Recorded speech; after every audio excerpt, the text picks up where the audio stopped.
ఎప్పుడు ఒకేలాంటి సేమియా పాయసం తిని బోరు కొట్టి చిరాకు కూడా వచ్చేస్తూ ఉంటుంది కదా. సో ఒక్కసారి ఇలాగా పెసరపప్పు కాంబినేషన్తో పెసరపప్పు సేమియా పాయసాన్ని చేసి చూడండి.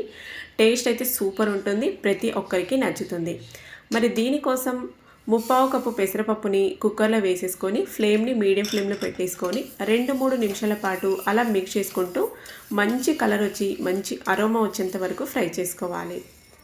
చూసారా, ఇలా బాగా ఫ్రై అయిన తర్వాత ఇప్పుడు ఇందులోకి నీళ్లు వేసేసుకొని కడిగేసుకుందాం. నేనైతే ఫస్ట్ టైం ప్రిపేర్ చేశాను, టేస్ట్ అయితే సూపర్ అండి, అందుకే చెప్తున్నాను.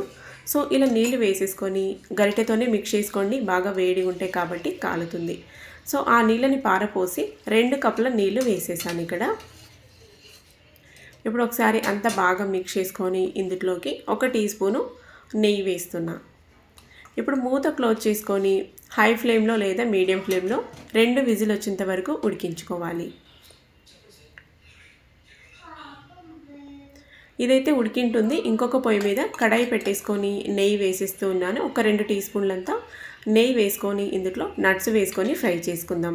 నేను ఇక్కడ జీడిపప్పులు వేసుకొని ఫ్రై చేస్తూ ఉన్నాను. సో నట్స్ వచ్చేసి మన దగ్గర ఇంట్లో ఏవి అవైలబుల్ ఉంటాయి అవి వేసుకోవచ్చు, ఇంకా లేనివంటే వదిలేయచ్చండి. ఇవే వేసుకోవాలి అవే వేసుకోవాలని ఏమీ లేదు ఇక్కడ. సో గ్రేప్స్ కూడా కిస్మిస్లు కూడా నేను ఇక్కడ బ్లాక్వి అండ్ నార్మల్వి కూడా 2 రకాలుగా వేసుకున్నాను. సో ఇలా మంచి కలర్ వచ్చేలాగా ఫ్రై చేసేసి వీటిని ఇప్పుడు ప్లేట్లోకి తీసాను. మనం పెసరపప్పు తీసుకున్న కప్పుతో 2 కప్పుల సేమియా తీసుకున్నాను. ఇది రోస్టెడ్ సేమియా కాదు కాబట్టి నేను ఇక్కడ ఫ్రై చేస్తూ ఉన్నాను. అదే కడాయిలోకి సేమియా కూడా వేసేసుకొని ఫ్రై చేస్తూ ఉన్నాను. నెయ్యి సరిపోయలేదు అనుకుంటే కనుక ఇంకొంచెం నెయ్యి వేసేసుకొని ఫ్రై చేసేసుకోండి.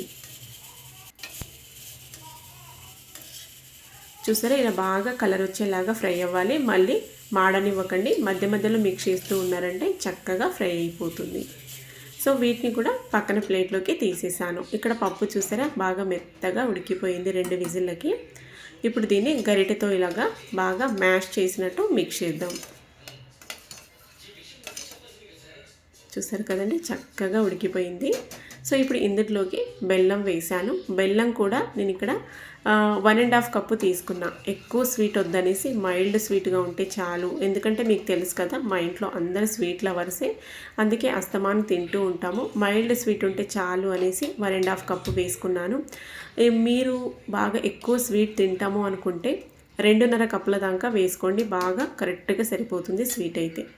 ఇంకా నీళ్ళు వేసేసుకొని ఇలా బాగా ఉడికించుకోవాలి. నీళ్ళు బాగా తెరల మరగాలి. సో చూస్తున్నారు కదా, ఇలా బాగా తెరల మరిగే టైంలో ఒకసారి అడుగు భాగం నుంచి బాగా మిక్స్ చేసుకుందాం. పెసరపప్పు వేసి ఉడికించాం కాబట్టి అడుగు అంటుకుంటుంది, అందుకే మిక్స్ చేసి రోస్ట్ చేసుకున్న సేమియాని వేసేసి మిక్స్ చేస్తున్నా. ఇలా సేమియా వేసేసుకొని బాగా మిక్స్ చేసుకోవాలి. చూడండి, ఇలా బాగా మధ్య మధ్యలో మిక్స్ చేసుకుంటూ ఉడికించుకోవాలి. మీరు కావాలంటే పాలతో చేసుకుంటాము అనుకుంటే కనుక తర్వాత నేను నీళ్ళు యాడ్ చేశాను కదా, అప్పుడు పాలు యాడ్ చేసుకోవచ్చు. ఫ్లేవర్ కోసం ఒక 1/2 టీ స్పూన్ దాకా యాలకుల పౌడర్ వేస్తున్నాను. యాలకుల పౌడర్ లేదు అనుకుంటే యాలక్కాయలు ఒక 3-4 చితగొట్టి వేసేసుకోండి, మంచి ఫ్లేవర్ వస్తుంది. సో చూసారు కదా, ఇలా బాగా చక్కగా ఉడకబట్టింది. అండ్ దీన్ని ఇప్పుడు మనం తుంచి చూస్తే 2 ముక్కలుగా సాఫ్ట్గా విరగాలి. అలాగైతే పాయసం కరెక్ట్గా రెడీ అయిపోయినట్టు, నాకైతే పాయసం రెడీ అయినట్టు కనిపిస్తూ ఉంది. ఇప్పుడు దీన్ని తుంచి చూద్దాము. చూసారా, బాగా మెత్తగా విరిగిపోతుంది. సో మనకి సేమియా కూడా ఉడికిపోయింది.